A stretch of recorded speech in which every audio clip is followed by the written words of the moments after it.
కానీ ప్రకాష్ రాజ్ పదే పదే ఇలాంటి ఈ అంశాలని ప్రస్తావిస్తూ వస్తున్నారు కదా అవును అన్నది ఇప్పుడు ఒక చర్చ. అవును ఎందుకంటే ప్రకాష్ రాజ్ ఇప్పుడు శ్రీరాముడు లక్ష్మణుడు ఉత్తరాది నుంచి వచ్చిన వలస కూలీలను ఒక కామెంట్ చేశారు. బట్ దీనిపైన మనం ఇప్పుడు వేరే దీనికి సంబంధించిన కోణమే, బట్ వేరే మనం స్టెప్ మారుతున్నానని అనుకోవద్దు. But Nagababu, cine actor Nagababu దాని మీద రెస్పాండ్ అయ్యాడు.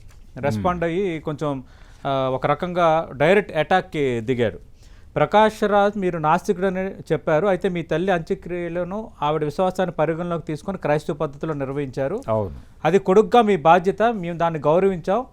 అదే భావంతో మీరు కోట్లాది మంది నమ్మకాన్ని గౌరవించాలి అంటూ ఒకటి మాట్లాడాడు. అంటే యాక్చువల్గా ప్రకాష్ రాజ్ అంటే మెగా ఫ్యామిలీ, మెగా ఫ్యామిలీ అంటే ప్రకాష్ రాజ్ అంటారు. మా ఎన్నికల్లో కూడా ప్రకాష్ రాజ్ అభ్యర్థిత్వాన్ని ప్రెసిడెంట్కి నిలబెట్టిందే మెగా ఫ్యామిలీ. నాగబాబు అపీల్ చేశాడు. నాగబాబు కాళ్ళు అంటారు కదా, చెప్పులు అరిగేలా అందరి దగ్గరికి ఫోన్లు చేసి తిరిగి గెలిపించాలని కోరిన నాగబాబు ఇప్పుడు తప్పుపడుతున్న పరిస్థితి మనకు కనిపిస్తుంది. అవును, అంటే నాగబాబు స్టాండ్ చాలా క్లియర్ అండి. ఆయన అంటే ప్రో హిందుత్వ ఉన్నారు వాళ్ళు. అయితే ప్రకాష్ రాజు కొంచెం ఆ ఏరియాలో క్రిటికల్గానే వ్యవహరిస్తున్నాడు మొదటి నుంచి. ఆయన రంగస్థలం నుంచి రావడము, ఆ సాహిత్యంతో కొంత పరిచయం ఉండటము, ఆ స్క్రిప్టుల గురించి తెలిసి ఉండటము, ఇది ఒక అడ్వాంటేజ్గా మారింది ఆయనకి. మారింది. ఆయన మీద అందరూ సినిమా రచయితలు కూడా మాట్లాడుతున్నారు ఆయన మీద. అంటే ఆయనతో పరిచయం ఉన్నటువంటి మరుధూర్ రాజా గారు లాంటి వాళ్ళు కూడా సోషల్ మీడియా వేదిక మీద ప్రకాష్ రాజ్ ఇలా మాట్లాడి ఉండకూడదు అన్న ధోరణిలో అభిప్రాయ ప్రకటనలు చేస్తున్నారు.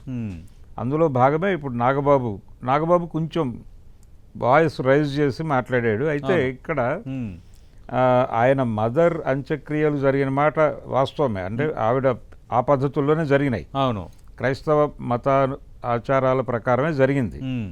అయితే ఆయన చెప్పాడు స్పష్టంగా సోషల్ మీడియాలో ఆ వ్యవహారం గురించి చెబుతూ, ఆవిడ నమ్మకాలని నేను కాదని అనలేను, అంటే ఆవిడ నాతో కన్విన్స్ కాలేదు కాబట్టి ఆవిడ పద్ధతిలో అది చేశాను అని జరిగేందుకు నేను అనుమతి ఇచ్చాను, అలాగే జరిగిపోయింది. అది దీన్ని డెమోక్రటిక్గా చూస్తున్నాను నేను అని అన్నాడు ఆయన.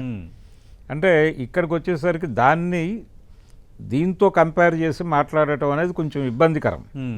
దేంతో ఇప్పుడు ఆయన బయట ఇలా మాట్లాడటం కరెక్ట్ కాదంటారు, ఈ రెండింటికి లింక్ చేయడం లేదు. అంటే లింక్ చేయటం చాలా, ఆయన ఒక్కడే కాదు, చాలా మంది మాట్లాడుతున్నారు. నాగబాబు ఒక్కడు మాట్లాడుతున్న మాట కాదు. చాలా మంది ప్రకాష్ రాజుని ఖండిస్తున్న వాళ్ళందరూ ఈ పోలిక తీసుకొచ్చి మాట్లాడుతున్నారు.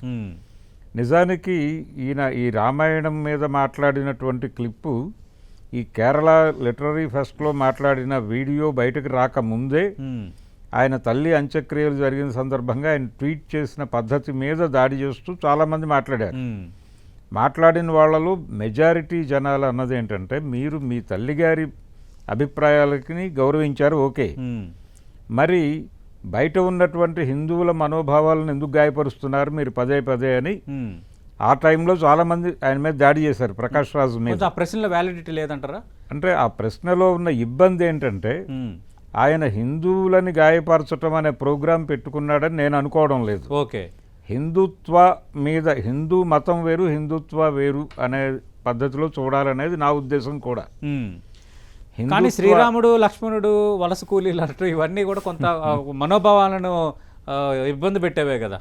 అదే రాముడి మీద మనోభావాలు దెబ్బతీసేవే కదా. అంటే ఒకటండి, కొంత నమ్ముతారు కదా శ్రీరాముడిని, నమ్మచ్చు, ఒక రాజుగా చూస్తారు. లేదు నమ్మకం అనేది ఒక పద్ధతిలో చెప్పాలి. రామాలయంలో గ్రామం ఉండదంటారు.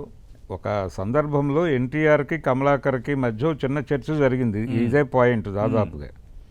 అంటే మీరు నేను వెళ్ళిపోయిన తర్వాత తెలుగులో ఎవరైనా పౌరాణికాలు అటెంప్ట్ చేస్తారా అని ఎన్టీఆర్ కమలాకర్ గారిని అడిగాడు. ఓకే, ఆయన్ని పరామర్శించడానికి వెళ్ళి అంటే ఆయన చెప్పిన సమాధానం ఏంటంటే, మీ తరహా పౌరాణికాలు ఉండవంటున్నారా, నా తరహా పౌరాణికాలు ఉండవంటున్నారా ఓకే అంటే అని అడిగాడు ఈయన. అంటే మీరు క్రిటికల్గా వెళ్తారు, నేను అలా వెళ్ళను అని చెప్తే నాకు అర్థమైందండి. కాకపోతే నేను క్రిటికల్గా వెళ్ళే మాట వాస్తవమే, కానీ నేను రెడిక్యూల్ చేయను అన్నాడు ఎన్టీఆర్.